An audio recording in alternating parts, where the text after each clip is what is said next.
All right, good afternoon, everybody. This is the Fantasy Sports Boss with a Week 4 early games wrap-up. Guys, hit that subscribe button if you haven't done so already. It's been a devastating day already with injuries, with the whole Rashid Rice situation. George Kittle suffers another injury today. He's questionable to return for the 49ers. I will discuss these games later on today in a separate video. We're just going to go through the early games and just give you thoughts and analysis on what we saw. We'll start with the Denver Broncos upsetting the Jets in a rainstorm, 10-9, and really, this is typical Sean Payton, right? And he's got this team now. He's molded it to where he wants it, right? He's got his quarterback. I think Bo Nix is going to be okay, and he threw a touchdown pass in this game. Obviously, he has no fantasy value, but the Jets. This is more of an indictment on the Jets and their clown show of a coaching staff than anything else. And when you talk about Breece Hall, when you rush for 4 yards on 10 carries and show no effort to fight for tough yardage, short yardage situations, and this has been a criticism I've had of Breece Hall since he's come into the league, you're supposed to be one of the leaders of this offense, and you put forth an effort like that. It was disgusting. All right? This guy, he's got to get his head out of his ass.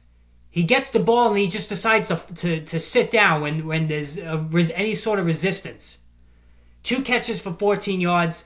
A complete abomination for Breece Hall owners. And once again, he's outplayed by Braylon Allen, who had 8 carries for 34 yards. Allen caught a pass for 12. He looks like the more explosive back. Like, Breece Hall looks nothing like the star of the second half of last season, who was the consensus number 2 back off the board this year. Now, I know he's catching a lot of passes, on this game notwithstanding, and that he's doing a job there, but he was ridiculously bad today. And Aaron Rodgers, when's the last time you saw Aaron Rodgers miss so many open receivers like you saw in this game? And then you have his coach, who looks like a fool, jumping up and down on the sideline when they're losing the game. This guy is a complete joke of a coach, holding back this team. The offensive coordinator has no clue. I mean, the play calling was just atrocious. It was an absolute disgrace, the play calling in this game for the Jets. Aaron Rodgers, they have Aaron Rodgers running all over the place. He's 40 years old. And he came up limping late in the game. We haven't heard anything yet on what happened there. But he's limping around at the end of the game.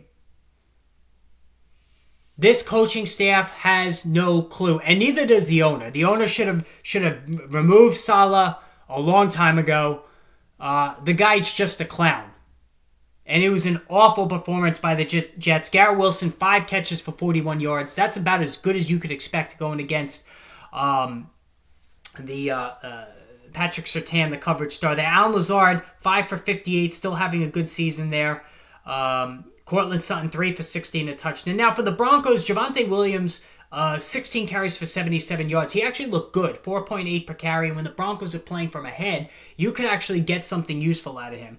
But really, this was just an indictment about how bad the performance was by Breece Hall.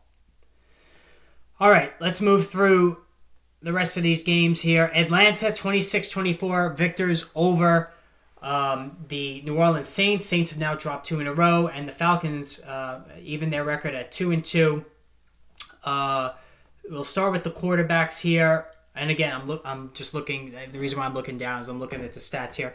Kirk Cousins, 21-35, no touchdowns and interception. He still doesn't look right to me. Derek Carr, same deal, no touchdowns and a pick. So both quarterbacks failed to do much of anything. Alvin Kamara, who admitted after the game he's got broken ribs, 19 for 77 on the ground and a touchdown. He got sniped twice by Taysom Hill. Very frustrating if you're a Kamara owner there.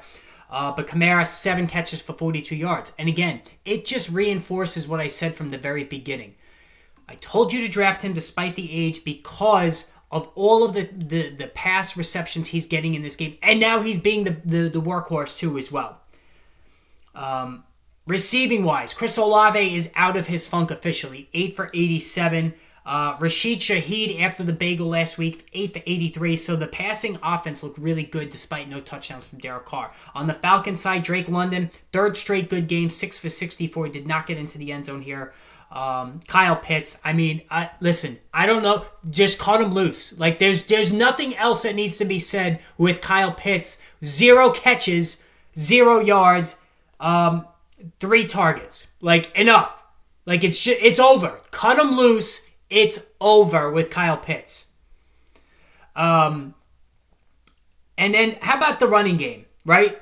So I noted how Tyler Algier has started to encroach on Bijan Robinson of late. And now in this one, 8 carries for 60 yards by Algier. He looked great, 7.5 a pop. Bijan Robinson, 7 for 28. So Algier with 1 more carry. Robinson caught 4 passes for 46. Algier 2 for 20. It wasn't that much of a difference between the two. So the top 3 running backs this year are all playing like shit or not playing. Alvin Kamara, the value. Derrick Henry having a great year. Saquon having a great year. The top 3 guys, awful. Just awful, awful performance there from Bijan Robinson. Chicago 24-18 over the Rams. Starts and stops for Caleb Williams. You know, he's had his moments. He's not looking, he was 17 of 23, 157, a touchdown. He did not turn it over. 12 rushing yards, nothing to write home about. All right, Matthew Stafford, not good in this one. The running backs were good. So Kyren Williams, back-to-back good games, 19 and 94, and a touchdown, 4 catches for 10 yards. So this is the Kyren Williams we saw the second half of last year. So Kyren Williams is doing the job.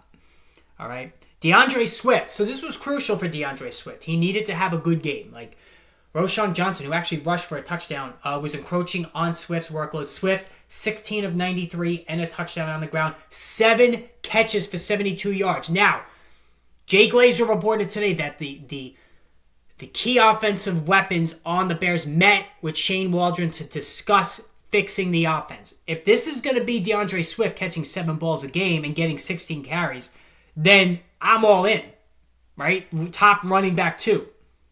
So this was good to see.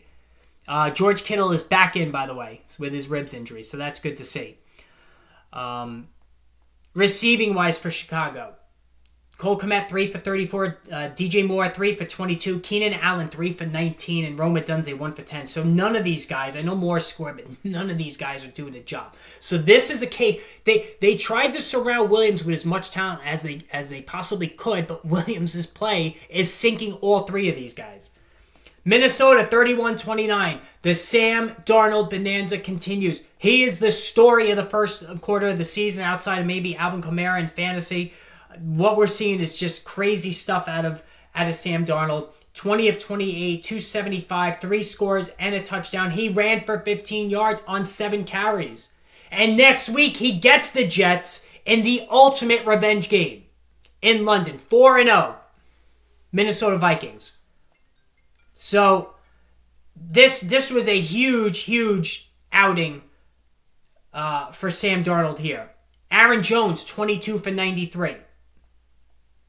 Really good game for him.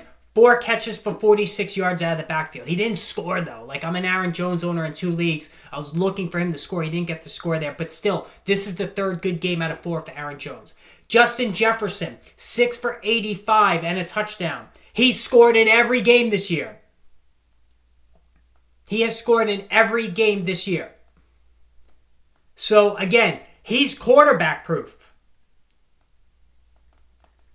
So, we were all worried about Justin Jefferson. Oh, it's Sam Darnold. He's never been able to support a wide receiver 1. And I said the same thing. He has been unbelievable. He's the best wide receiver in football. I don't think there's any question about it. Jordan Addison, 3 for 72 in his return. Jaden Reed, I spoke this morning. Hopefully you watched the stream. I said he was going to go right back to being that high-end wide receiver too with Jordan Love back. 7 for 139 in the score. Holy crap. Dontavian Wicks, 5 for 78, 2 scores. Jordan Love, 32 of 54, 389, 4 touchdowns, 3 interceptions. I mean, you turned the ball all over the place. But Jordan Love is going to buffer up Jaden Reed the rest of the way. It's going to be insane. Josh Jacobs, 51 yards rushing, an ineffective game. Well, not really an ineffective game. They fell behind early, so he wasn't able to be utilized that much. Indianapolis, 27 to 24. There's a lot to unwrap in this one over the Steelers. Justin Fields is fully arrived this season with the Steelers. A huge game for Fields. I believe he put up 30 fantasy points today. 312 passing yards, a touchdown through the air, 2 on the ground, 55 yards. Like this is the top 5-6 overall quarterback, Justin Fields, of a couple of years ago with Chicago. I was absolutely right on him saying, you got a top 12 guy on the waiver wire, pick him up. And he's not giving his job back. George Pickens, 7 for 113. And George Pickens really doesn't have any competition. So when he gets a soft matchup defensively like he did here, he's going to go off. Michael Pittman, 6 for 113 as Joe Flacco comes in off the couch and chucks 2 touchdowns. Anthony Richardson, a hit pointer. It looks like he's going to be okay, but he has been a disaster for Michael Pittman. If you're a Michael Pittman owner, you probably benched him today. And it looks like Richardson will be all right. He's going to come back next week. You actually prefer Flacco to start. But Richardson, just a disaster. Jonathan Taylor's got an ankle injury. He went 21 for 88 and a score. 3 catches for 20 yards as well. Josh Downs, the 8 for 82 in a score. He had a really good game as well. Najee Harris, 13 carries for 19 yards. Just abysmal. All right, Tampa Bay, 33-16. Jalen Hurts could only do so much without A.J. Brown and Devontae Smith. 18-plus fantasy points. He ran for score and threw for another. Dallas Goedert, the leading receiver. Baker Mayfield, 30 of 47, 2 touchdowns through the air. He also ran for 1. And Rashad White and Bucky Irving each got 10 carries. So they split the carries right down the middle pretty much. Each ran for 49 yards. Irving got the touchdown. Saquon Barkley, 10 of 84, 2 catches for 32 yards, so it was not a great game for Saquon Barkley there. Mike Evans, I was concerned about him the last couple of games, but 8 for 94 in a score. Here's the thing. Mike Evans will either give you a blockbuster game or he'll give you single digits. There's never any in between. He won't give you the Chris Godwin 6 for 69 like he did today. Talking about Chris Godwin. All right, but both of these Tampa receivers have been exceptional. Cincinnati 34-24 over Carolina.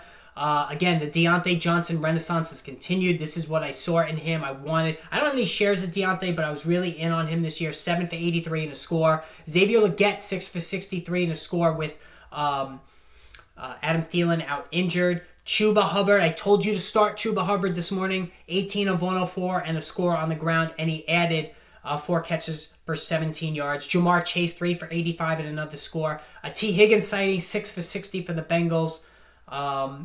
And each guy, Chase Brown and Zach Moss, split 15 carries. Chase Brown, though, 80 yards and 2 scores. Zach Moss, 51 yards and no scores. Zach Moss caught 4 passes, Chase Brown 2. It looks to be a 50-50 split now. Joe Burrow has been red hot.